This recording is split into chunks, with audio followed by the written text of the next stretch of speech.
بسم اللہ الرحمن الرحیم، السلام علیکم ورحمۃ اللہ۔ امریکی صدر ڈونلڈ ٹرمپ نے اپنا اصل روپ دکھا دیا ہے، اور اب جو وینزویلا کا نمبر آیا ہے، وینزویلا کے بعد اگلا نمبر آنا ہے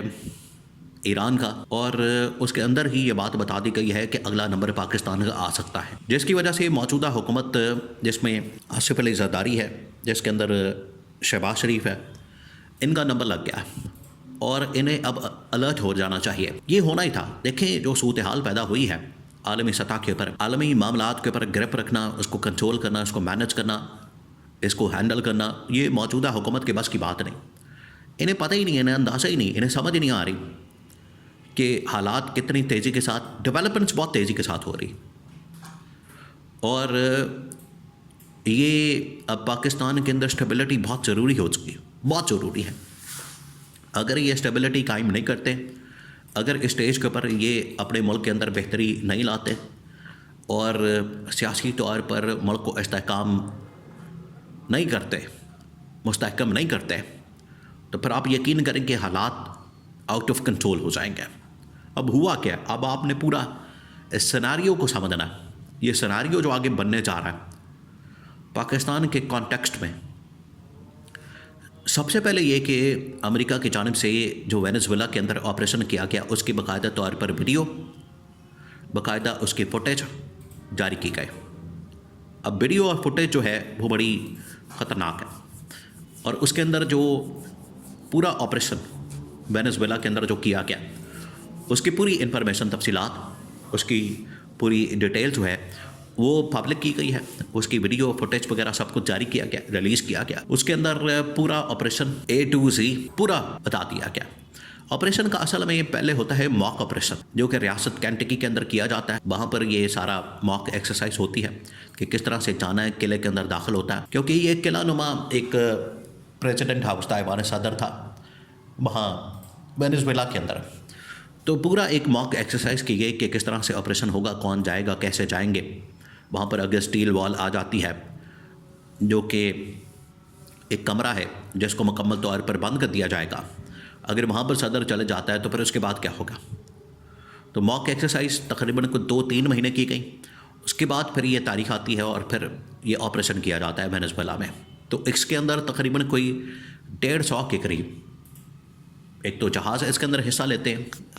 150 کے قریب، اور اس کے بعد اس میں جو ڈیلٹا فورس کے اہلکار ہیں وہ اس کے اندر شرکت کرتے ہیں، اور ڈیلٹا فورس کے اہلکار تقریباً کوئی سینکڑوں کی تعداد میں انہی جہازوں کے ذریعے سے آتے ہیں، لینڈنگ کرتے ہیں، اترتے ہیں، اور آ کر وہاں پر پھر یہ آپریشن کرتے ہیں۔ تو یہ جو آپریشن کیا جاتا ہے اس کے اندر بہت بڑی تعداد میں لوگ شرکت کرتے ہیں، بہت بڑی تعداد میں فورس کی جانب سے اس میں پارٹیسپیٹ کیا جاتا ہے، اور اس کے بعد پھر یہ سارا آپریشن اپنے انجام کو پہنچایا جاتا ہے۔ اب اس کی ویڈیو، اس کے فوٹیج باقاعدہ طور پر ریلیز کر دی گئی ہے، اور سیم اسی پیٹرن کے اوپر، جس پیٹرن کے اوپر پاکستان میں ایبٹ آباد میں اسامہ بن لادن کے خلاف ایک آپریشن کیا جاتا ہے، سیم اسی پیٹرن کے اوپر یہ آپریشن وہاں پر بھی کیا جاتا ہے، اور وہاں پر آپریشن کرنے کے بعد صدر کو اٹھا لیا جاتا ہے اور اسے نیو یارک کی عدالت کے اندر پیش کیا جاتا ہے۔ اب آ جائیں، یہ پاکستان کے لیے اس میں ایک پیغام گیا، آصف علی زرداری کے لیے، شہباز شریف کے لیے، موجودہ حکومت اور اسٹیبلشمنٹ کے لیے۔ مسئلہ یہ ہے کہ موجودہ حکومت نے اور اسٹیبلشمنٹ نے ٹرمپ کے ساتھ ایک بہت بڑا وعدہ کیا ہوا ہے۔ فیلڈ مارشل نے بھی، اور جا کے شرم الشیخ میں، مصر میں شہباز شریف نے جب تعریفیں بہت زیادہ کی، اس نے وہاں پر جا کے ایک وعدہ کیا۔ اب وہ وعدہ جو ہے وہ ان کے گلے پڑا ہوا ہے، اور اس وعدے کو پورا کرنا، اس کے اوپر عمل درآمد کرنا ٹرمپ کی جانب سے اب اس کی ڈیمانڈ آئے گی۔ وہ وعدہ یہ تھا کہ فلسطین کے اندر، غزہ کے اندر آپ نے فوج بھیجنی ہے، فلسطین غزہ کے اندر فوج بھیجنے کے بعد آپ نے وہاں پر ان کو، حماس کی تنظیم کو ڈسارم کرنا ہے، جو کہ فلسطین کے لیے لڑ رہی ہے، اور یہ تنظیم ڈسارم کرنے کے بعد، اس کو ہتھیار ڈالنے پر مجبور کرنے کے بعد آپ کا کام ختم۔ پھر اسرائیل، امریکہ وہاں پر آباد کاری کریں گے، یعنی اپنی کالونیاں بنائیں گے، اور مکمل طور پر غزہ پر قبضہ کر لیں گے۔ یہ تھا پلان۔ اب پاکستان کے لیے تو یہ ایکسیپٹیبل نہیں بات، پاکستان کے لیے تو یہ آپ سمجھے کسی موت سے کم نہیں اگر اس میں جاتے ہیں. یہ تو ایک تو مسلمان ممالک آپس میں لڑ پڑیں گے، دوسرا یہ کہ پاکستان کی اور اسلامی ممالک کی فورسز آمنے سامنے آ جائیں گے،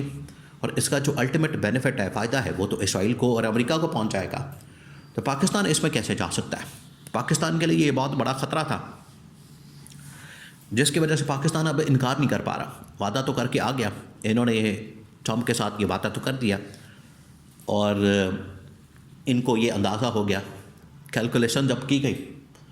یہ جو وہاں پر فوج بھیجنے کا فیصلہ کیا گیا، ظاہری بات ہے اس کے بس ڈالرز ملیں گے، لیکن جب اس کی کیلکولیشن کی گئی کہ لانگ ٹرم میں، اگلے 5 سال میں، 10 سال میں، یا بعد میں اس کے اثرات کیا ہوں گے، اس کو دیکھا جائے تو پاکستان کا بینیفٹ کم ہے، جبکہ اس کا جو نقصان ہے عالمی سطح پر پاکستان میں بیانیے کا، موقف کا، وہ نقصان کہیں زیادہ ہے، جس کی وجہ سے پاکستان نے وہاں پر اپنی فوج کو بھیجنے سے تھوڑا سا کترانے کا، ہچکچاہٹ کا مظاہرہ کیا، اظہار کیا، اور کترانا شروع کر دیا کہ اگر ہم فوج بھیجیں گے تو اس کا نقصان پاکستان کو بہت زیادہ ہوگا. اب یہ ڈائریکٹ ایک قسم کا ڈونلڈ ٹرمپ کے ساتھ پنگا لینے کے مترادف ہے. جیسے محمد بن سلمان نے ابراہم اکارڈ سائن کرنے سے انکار کیا تو یمن کے اندر UAE کی فورسز کے ذریعے سے سعودی عرب کے اوپر حملہ کرنے کی کوشش کی، لیکن سعودی عرب نے اس حملے کو کاؤنٹر کیا، UAE کی فورسز کے اوپر حملہ کر دیا، ان کے جہازوں کے اوپر، ان کے شپوں کے اوپر. سعودی عرب نے تو سارا معاملہ مینج کر لیا، اس نے ہینڈل کر لیا، لیکن پاکستان کے اندر کیا اتنی صلاحیت موجود ہے کہ پاکستان اس کو ہینڈل کر سکتا ہے، ٹیکل کر سکتا ہے، پاکستان اس کو کنٹرول کر سکتا ہے؟ یہ بہت بڑا سوال ہے، جس کی وجہ سے یہ پرابلم بہت زیادہ بڑھ گئی ہے پاکستان کے لیے. تو اب اگلا نمبر، کیونکہ ایران کا انہوں نے لگا دیا ہے، وہاں پر خانہ جنگی صورتحال بڑی خراب ہے، خامنائی کے اوپر بڑا دباؤ موجود ہے. اس کے بعد اگلا نمبر بلوچستان پاکستان کا آ سکتا ہے، جہاں پر اس وقت عالمی طاقتیں اسرائیل، امریکہ، انڈیا کے ساتھ مل کر، انڈیا کیونکہ پہلی دشمنی کر رہا ہے، انڈیا پہلی پاکستان کا ایک بہت بڑا دشمن ہے، کھلا دشمن ہے، وہ ضرور اس طرح کی واردات ڈالے گا کہ پاکستان کے اوپر حملہ کر کے، بلوچستان کے اوپر حملہ کر کے پاکستان کو ٹکڑے ٹکڑے کیا جائے اور یہاں سے اپنا فائدہ نکالا جائے. تو یہ پاکستان کے انٹرسٹ میں اب مسئلہ بن گیا، جس کی وجہ سے ڈیمانڈ کی جا رہی ہے کہ پاکستان میں سیاسی اسٹیبلٹی کو میک شور کیا جائے، اور اگر کسی جانب سے کوئی تھریٹ آتا ہے، کسی جانب سے کوئی بہت بڑا چیلنج آتا ہے، تو اس کا مقابلہ کرنے کے لیے ضروری ہے کہ ہم بحیثیت پاکستانی قوم ایک پیج پر، ایک پلیٹ فارم کے اوپر، اور انڈر پاکستان فلیگ کم از کم اکٹھے کھڑے ہوں.